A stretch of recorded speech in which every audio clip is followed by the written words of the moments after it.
ಜೊತೆ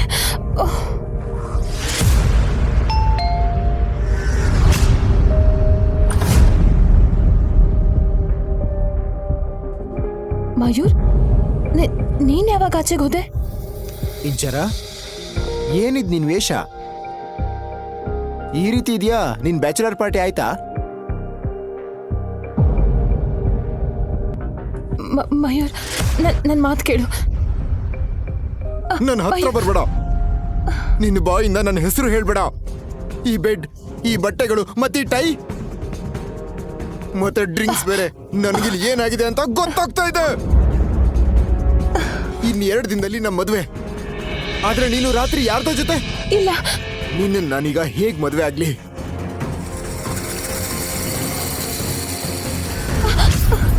ಮಯೂರ್, ಮಯೂರ್ ಕೇಳು, ದಯವಿಟ್ಟು ಕೇಳು. ಮಯೂರ್ ಮದ್ವೆ ಮುರಿದು ಹೋದ. ಮದ್ವೆಗೆ ಬಂದ ಗಿಫ್ಟ್ ಮಾತ್ರ ಉಳಿತು.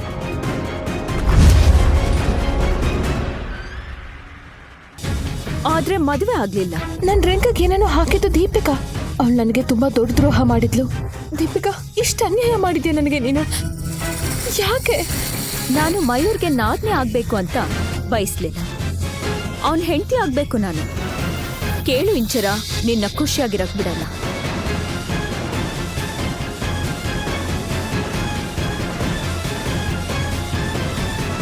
ನೀನ್ ನನ್ ಮಗಳ? ನಿನ್ನ ನನ್ನ ಮಗಳು ಅಂತ ಕರೆಯೋದಕ್ಕೂ ನಾಚಿಕೆ ಆಗುತ್ತೆ. ಅಪ್ಪ, ಇದೆಲ್ಲ ದೀಪಿಕಾ ಮಾಡಿದ್ದು. ಅವಳಿಗೆ ನನ್ ಮೇಲೆ ಅಸೂಯೆ. ನಾನೇನು ಮಾಡಿಲ್ಲ ಅಪ್ಪ. ಸುಮ್ನೆ ಇರು. ಇವತ್ತಿಂದ ನಿನಗೂ ನಮ್ ಕುಟುಂಬಕ್ಕೂ ಯಾವುದೇ ಸಂಬಂಧ ಇಲ್ಲ. ದೀಪಿಕಾ ತನ್ನ ಕೆಲಸ ಮುಗಿಸಿದ್ಲು. ನನ್ನಪ್ಪ ನನ್ನ ಮಾತು ಕೇಳಲಿಲ್ಲ. ನನ್ ಚಿಕ್ಕಮ್ಮ ನನ್ನನ್ನ ಮನೆಯಿಂದ ಹೊರಗೆ ಹಾಕಿದ್ರು. ಈ ಮನೆ ಊರಲ್ಲಿ ನನಗೇನು ಉಳಿದಿರ್ಲಿಲ್ಲ. ಹೀಗಾಗಿ ನನ್ನ ಅತ್ತೆ ಮನೆಗೆ ಹೋದೆ. 9 ತಿಂಗಳ ನಂತರ ನನಗ್ ಮಗು ಆಯ್ತು. ಆದ್ರೆ ನನ್ನ ಮಗು ಹುಟ್ಟಿದ ತಕ್ಷಣ ಯಾರು ಅವನನ್ನ ಸಾಯಿಸೋದಕ್ ನೋಡಿದ್ರು.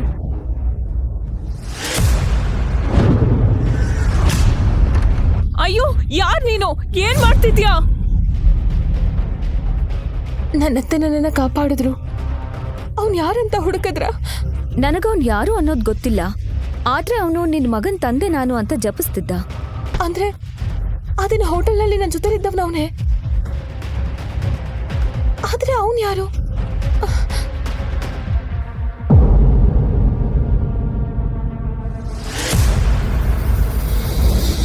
ಕಾಲ ಕಳಿತ ನನ್ನ ಮಗ ಆರ್ಯ ನನ್ನ ಪ್ರಪಂಚ ಅದ. ನನ್ನ ಹೊಸ ಜೀವನಕ್ಕೆ ಅವನೇ ಕಾರಣ. ನಾನು ಹಳೆದನ್ನ ಮರ್ತ್ಬಿಟ್ಟಿದ್ದೆ. ಆದ್ರೆ ನೆರಳು ಆರ್ಯ ಮೇಲೆ ಬೀಳದಂತ ನೋಡ್ಕೊಂಡೆ. ನಾನು ಒಂದು ಎಂಟರ್ಟೈನ್ಮೆಂಟ್ ಕಂಪ್ನಿಲಿ ಕೆಲಸ ತಗೊಂಡೆ. ಆದ್ರೆ ಒಂದಿನ ಅಮ್ಮ ಅಮ್ಮ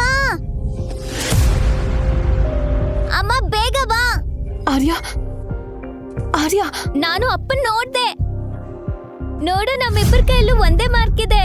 ಆರ್ಯ, ನೀನು ಆ ವ್ಯಕ್ತಿಯ ಮುಖ ನೋಡಿದಾಗ ನಾನು ಬೆಚ್ಚಬಿದ್ದೆ. ಅವನ್ ಕಣ್ಣ ನೋಡಿದಾಗ ನಮ್ಮಿಬ್ಬರ ನಡುವೆ ಹಳೆ ಬಾಂಧವ್ಯ ಇದೆ ಅನ್ಸ್ತು. ಅಮ್ಮ, ಇವ್ರೇ ನನ್ನ ಅಪ್ಪ ಅಲ್ವಾ? ಬನ್ನಿ ಅಪ್ಪ, ನನ್ ಮನೆಗ್ ಕರ್ಕೊಂಡು ಹೋಗ್ತೀನಿ. ಆರ್ಯ, ಏನ್ ಹೇಳ್ತಿದ್ಯಾ?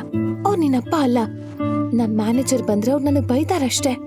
ಆರ್ಯ, ಇಂಚರ, ಆರ್ಯನ ಹೊರ ಕರ್ಕೊಂಡು ಹೋಗು. ಕಂಪನಿ ಸಿಒ ಸಂಗಮ್ ಚಕ್ರವರ್ತಿ ಬಂದಿದ್ದಾರೆ. ಆರ್ಯ ಪ್ಲೀಸ್, ಅವ್ರು ನಿನ್ ಪಪ್ಪ ಅಲ್ಲ.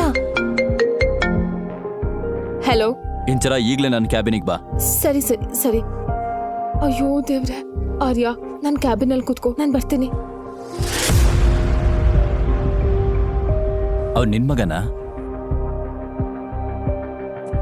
ನೀನೇ ಅವನಿಗೆ ಇದೆಲ್ಲ ಮಾಡೋದಕ್ಕೆ ಹೇಳ್ಕೊಟ್ಟಿಯಾ? ಇಲ್ಲ ಸರ್, ನನಗ್ ನೀವು ಬರ್ತಾ ಇದ್ದೀರ ಅನ್ನೋದೇ ಗೊತ್ತಿರ್ಲಿಲ್ಲ. ಸತ್ಯ ಹೇಳ್ತಾ ಇದ್ದೀನಿ, ನಾನು ನಿಮ್ಮನ್ನ ಇದೇ ಫಸ್ಟ್ ಟೈಮ್ ನೋಡಿದ್ದು. ನೋಡು, ಆರ್ಯಾಗ್ ಬೇಜಾರು ಮಾಡ್ಸೋಕೆ ನನಗಿಷ್ಟ ಇಲ್ಲ. ನಾವು ನಾಳೆ ಡಿನ್ನರಿಗೆ ಹೋಗೋಣವಾ?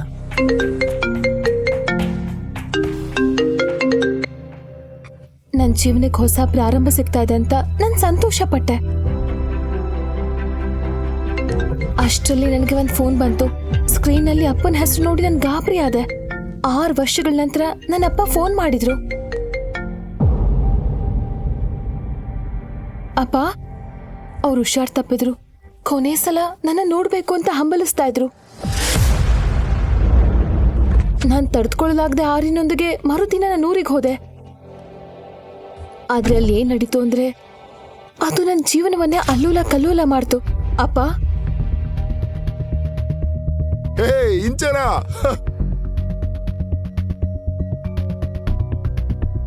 ನಿಮಗ್ ಹುಷಾರಿಲ್ಲ ಅಂತ ಹೇಳಿದ್ರಿ. ಅಯ್ಯೋ ಅದ್ ನಾನು ಸುಮ್ನೆ ಹೇಳಿದ್ದು. ನಾನ್ ನಿನ್ನ ಕರೆದಿದ್ದು ನಿನ್ ತಂಗಿ ದೀಪಿಕಾ ನಿಶ್ಚಿತಾರ್ಥಕ್ಕೆ, ಅದಕ್ಕೆ ಕರೆದಿದ್ದು.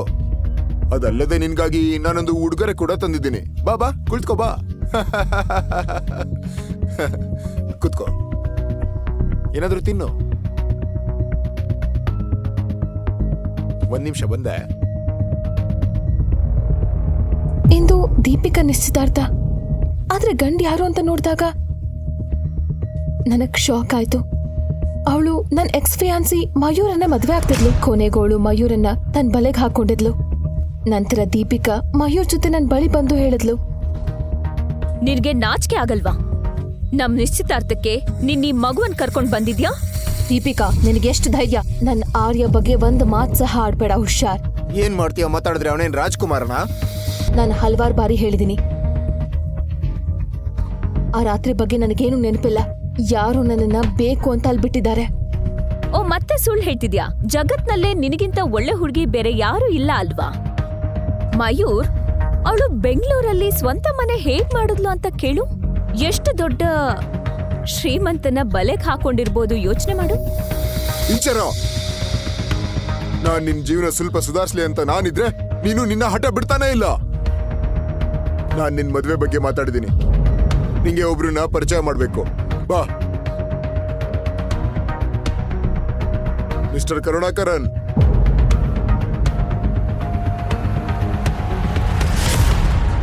ಮಿಸ್ಟರ್ ಕರುಣಾಕರನ್, ನೀವು ಒಪ್ಪಿದ್ರೆ ನಾವು ತಕ್ಷಣ ಮದುವೆಗೆ ತಯಾರಿ ಮಾಡ್ತೀವಿ. ಕರುಣಾಕರನ್ ಮುಖ ನೋಡಿದಾಗ ನನಗ್ ಶಾಕ್ ಆಯ್ತು. ಅವ್ರಿಗೆ ನನ್ನ ಅಪ್ಪನಿಗಿಂತ ವಯಸ್ಸಾಗಿತ್ತು.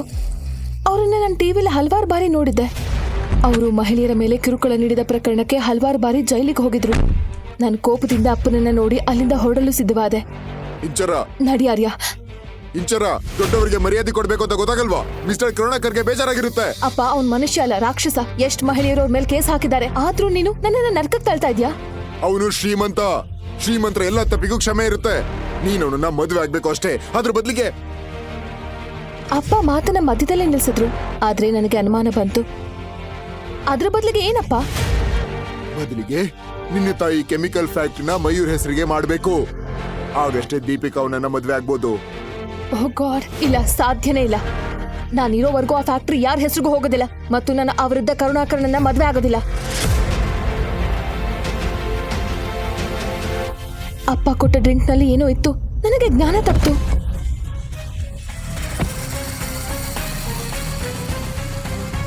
ಅಮ್ಮ ಎದ್ದೇಳು, ಏನಾಯ್ತಮ್ಮ? ನಾನು ಎದ್ದಾಗ ನಾನು ಆಸ್ಪತ್ರೆಯಲ್ಲಿದ್ದೆ. ಆರ್ಯ ನನ್ನ ಜೊತೆ ಇರಲಿಲ್ಲ. ಆರ್ಯ, ಆರ್ಯ, ಆರ್ಯ, ಆರ್ಯ, ಆರ್ಯ, ಎಕ್ಸ್ಕ್ಯೂಸ್ ಮೀ, ನನ್ನ ಮಗನನ್ನು ಯಾರಾದ್ರೂ ನೋಡಿದ್ರಾ?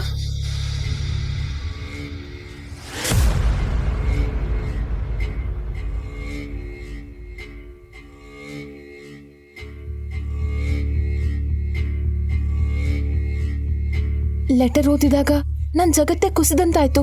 ಆ ಲೆಟರ್ ಬರ್ದಿದ್ದು ಅಪ್ಪ. ಅದ್ರಲ್ಲಿ ಬರ್ದಿತ್ತು, ನಿನ್ ಮಗ ನಮ್ ಹತ್ರ ಇದ್ದಾನೆ. ಅವನು ಜೀವಂತವಾಗಿರ್ಬೇಕು ಅಂದ್ರೆ ಪೇಪರ್ ಮೇಲೆ ಸಹಿ ಮಾಡಿ ನಮ್ ಮನೆಗ್ ಬಾ.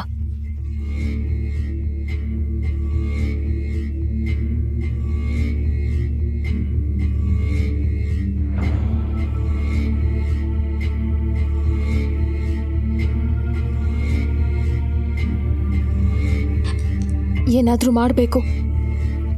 ಆದ್ರೆ ಅಲ್ಲಿ ನನಗೆ ಯಾರೂ ಪರಿಚಯ ಇಲ್ಲ. ಆಗ ಸಂಗಮ್ ನೆನ್ಪಿಗೆ ಬಂದ್ರು. ನಾನು ಅವ್ರಿಗೆ ಫೋನ್ ಮಾಡಿದೆ. ಹಲೋ ಹಲೋ, ನಾನು ಇಂಚರ.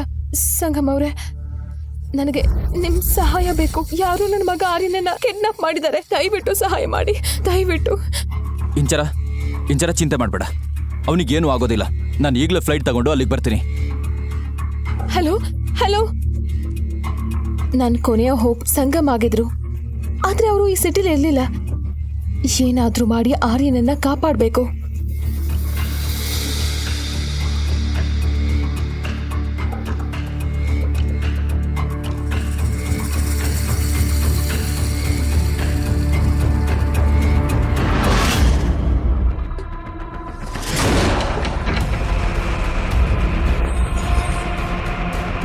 ಪ್ಲೀಸ್ ಹುಚ್ಚುಚ್ಚಾಗೇನು ಮಾಡಬೇಡಿ ದಯವಿಟ್ಟು. ಎಲ್ದಿದ್ರೆ ಮಗನ ಉಳಿಸ್ಕೊಳ್ಳೋದಕ್ಕೆ ಮಗಳು ತನ್ನ ಅಪ್ಪನಿಗೆ ಶೂಟ್ ಮಾಡಬೇಕಾಗುತ್ತೆ. ದಯವಿಟ್ಟು ಬೇಡಪ್ಪ. ಬಾ ಮಗ್ನೆ, ಅಮ್ಮನ ಬಳಿ ಬೇಗ ಬಾ. ಬಾ ಮಗ್ನೆ. ಎಂಚರ, ನನ್ನನ್ನು ಇಷ್ಟು ಪರೀಕ್ಷೆ ಮಾಡಬೇಡ. ನಿನ್ನ ರಾಣಿ ತರ ನೋಡ್ಕೋತೀನಿ, ಆದ್ರೆ ನೀನು ಖೈದಿಯಾಗಿರ್ಬೇಕು ಅನ್ಕೊಂಡ್ರೆ ಅದಕ್ಕೆ ನಾನು ಏನೂ ಮಾಡಕ್ಕಾಗಲ್ಲ. ಎರಡೂ ಬದಿಗಳಿಂದ ಅಪಾಯ ಆಯ್ತು, ಆದ್ರೆ ಆರ್ಯಾಗಾಗಿ ಏನ್ ಬೇಕಾದ್ರೂ ಮಾಡೋದಕ್ಕೆ ತಯಾರಿದೆ. ಹೀಗಾಗಿ ನಾನು ಕರುಣಾಕರನ್ ಜೊತೆ ಮದುವೆ ಆಗೋದಕ್ಕೆ ಒಪ್ಕೋಬೇಕಾಯ್ತು. ಈಗ ಆರ್ಯ ನೋಡೋದಕ್ಕಿರೋದು ಇದು ಒಂದೇ ದಾರಿ. ಕಾಲ ಎಷ್ಟು ಬೇಗ ಬದಲಾಗುತ್ತೆ ನೋಡು ಇಂಚರ. 6 ವರ್ಷಗಳ ಹಿಂದೆ ನೀನು ಮಯೂರ್ ಜೊತೆ ಇದ್ದೆ, ಈಗ ನೋಡು ಕರುಣಾಕರಣ್ ಜೊತೆ ಇದ್ಯಾ. ಮತ್ತೆ ಕರುಣಾಕರಣ್ 2ನೇ ಹೆಂಡತಿ ಎಲ್ಲ ಹೋದ್ಲು ಅಂತ ಯಾರಿಗೂ ಗೊತ್ತಿಲ್ಲ. ಹುಷಾರಾಗಿ ನೀನಿದ್ರೆ ಒಳ್ಳೇದು. ಏನ್ ಹೇಳ್ತೀಯ ಇಂಚರ?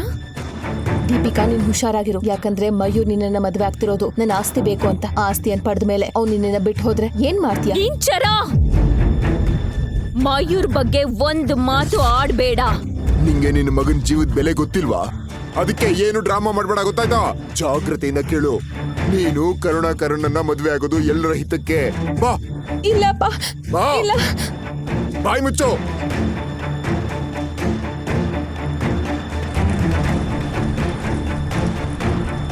ಎಲ್ರೂ ನನ್ನ ಪರಿಸ್ಥಿತಿಯನ್ನ ತಮಾಷೆಯಂತೆ ನೋಡ್ತಾ ಇದ್ರು. ದೀಪಿಕಾ ಮಯೂರ್ ಕೈ ಹಿಡಿದು ನಕ್ಕಳು. ನನಗೆ ಹೋರಾಡುವ ಶಕ್ತಿ ಇರಲಿಲ್ಲ. ಅಮ್ಮ ಅಮ್ಮ ಅಮ್ಮ ಅಮ್ಮ ಅಮ್ಮ.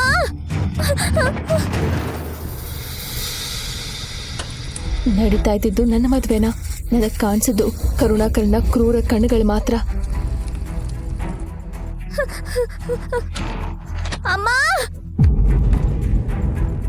ಏನ್ ಮಾಡ್ಬೇಕು ಅಂತ ತಿಳಿಲಿಲ್ಲ. ಇನ್ನೇನ್ ಮದ್ವೆ ಆಗ್ಬೇಕು. ಅಷ್ಟ್ರಲ್ಲಿ ಅಮ್ಮ, ಆರ್ಯ, ಅಮ್ಮ, ಅಮ್ಮ.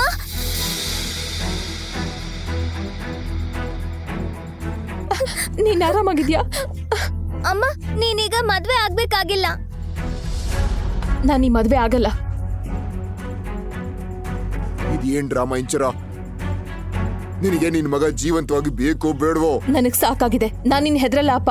ನನ್ನ ಮಗನಿಗೆ ಯಾರು ಏನು ಮಾಡಕ್ಕಾಗಲ್ಲ. ಆರ್ಯ, ಬೇಗ ಬಾ. ಅಮ್ಮನ್ ಬಳಿ ಬೇಗ ಬಾ. ಎಲ್ರು ನೋಡ್ತಿದ್ದಾರೆ ಇಂಚರ, ಜನ ನೋಡ್ತಿದ್ದಾರೆ.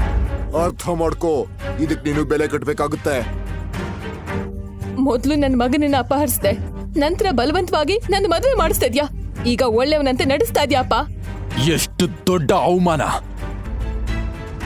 ಮಿಸ್ಟರ್ ರಂಗನಾಥ್, ನಮ್ deal cancel. Mister Karunakaran, mister Karunakaran, mister Karunakaran, ನಿನ್ನ ಅಪ್ಪ ನಾನು.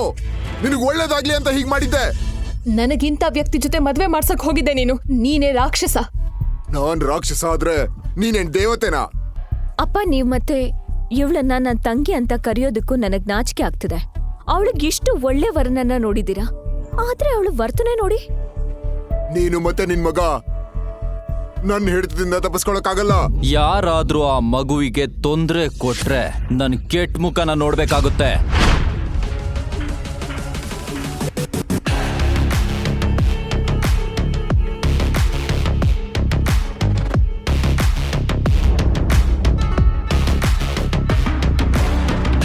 ಸಂಗಮ್ ಕೊನೆಗೂ ನನ್ನ ಸಹಾಯಕ್ಕೆ ಬಂದ. ನಾನು ಅವನನ್ನ ಅಪ್ಕೊಂಡೆ. ಆದ್ರೆ ಅಷ್ಟರಲ್ಲಿ ನನಗೆ ಪರಿಚಿತವಾದ ಒಂದು ಪರಿಮಳ ಬಂತು. ಅದು ಅವನ ಸ್ಪೆಷಲ್ ಪರ್ಫ್ಯೂಮ್. ಆ ಪರಿಮಳ ಯಾವುದು ಅಂತ ನೆನಪಾದ ತಕ್ಷಣ ಭೂಮಿಯೇ ಕುಸಿದಂತಾಯ್ತು. ಆ ಪರಿಮಳ ಅದೇ ಆಗಿತ್ತು.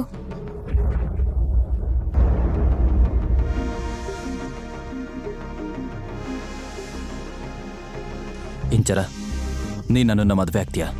ಅದು ಕೂಡ ಈಗಲೇ? ಮುಂದೆ ಇಂಚರ ಮತ್ತು ಅವಳ ಮಗನ ಜೀವನ ಏನಾಗುತ್ತೆ? ಸಂಗಮ್ ಯಾರು? ಅವನು ಅವಳನ್ನ ಯಾಕೆ ಮದುವೆಯಾಗಲು ರೆಡಿಯಾಗಿದ್ದ? ಸಂಪೂರ್ಣ ಕಥೆ ಕೇಳಬೇಕೆ? ಈಗಲೇ ಪಾಕೆಟ್ ಎಫ್ಎಂ ಆಪ್ ಡೌನ್ಲೋಡ್ ಮಾಡಿ ಹಾಗೂ ಪ್ರೇಮಲೋಕ ಕಥೆ ಕೇಳಿ. ಆಪ್ ಡೌನ್ಲೋಡ್ ಮಾಡಲು ಡಿಸ್ಕ್ರಿಪ್ಷನ್ ನಲ್ಲಿರುವ ಲಿಂಕ್ ಕ್ಲಿಕ್ ಮಾಡಿ.